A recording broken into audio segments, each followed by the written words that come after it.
This is the story of Sadiq Kamara, also known as Incognito, from the rap group Moscow 17. Moscow 17 were one of the rising groups at the drill scene over in southeast London. Incognito was seen as one of the leaders of the group, and he had a song called Bless which had over 1.1 million views. Be getting splashed or getting whacked.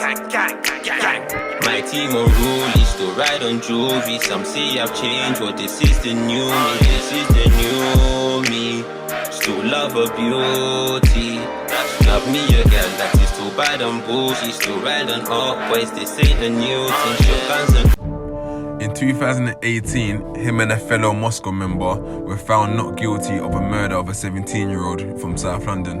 Incognito went on to have an interview with Mr. Montgomery where he talked about the influence of drill music. You see, with the crime that's happening right now, music does influence it. You got to put your hands up and say drill music does influence it, innit? But knife crime and gun crime has been happening before drill music. Way before drill music. So if you want to talk about 10 years, 20 years back, people were still getting chefed up. Yeah. You get it? But there was people making music. It wasn't drill, but they were still making that type of music. Obviously, it's gone up by a certain percentage, do you understand? And yeah, it could be music, it could be the weed, it could be for girls, it could be many reasons. But because people want to use an excuse now, well, the government can't solve the problem. And there's many ways to solve it. You could bring out youth clubs, you can bring out many other things, invest money into other things to help the community. But you don't want to do that, you just want to use an excuse as drill music.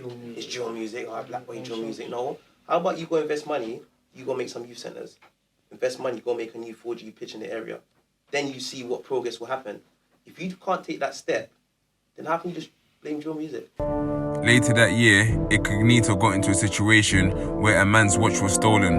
The said individual fought back for his watch and pulled out a knife and stabbed Incognito twice. Sadly, he died from his injuries. The man went to trial but was found not guilty of murder on the grounds of self-defense.